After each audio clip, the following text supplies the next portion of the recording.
ito ay rated SPG. Striktong patnubay at gabay ng magulang ang kailangan. Maaaring may masiselang tema, lengguwahe, karahasan, sexual, horror o droga na hindi angkop sa mga bata.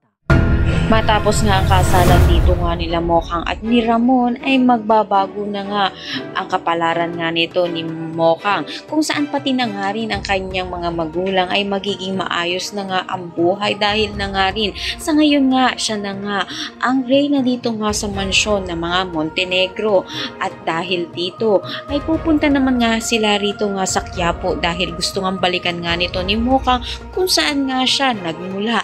Dito nga nakita nito ni Ramon ang kasiyahang nararamdaman nga nito ni Mokang, kaya naman sinabayan naman nga niya ito. Maya-maya nga iniwan nga saglit niya itong si Mokang at hindi naman sa inaasahan. Nakita nga itong si Mokang at si Tanggol. Dito na nga rin magkakatagpo ang mag-ama at nararamdaman nga nito ni Ramon na ito nga ang hinahanap nga niya na matagal na anak niya.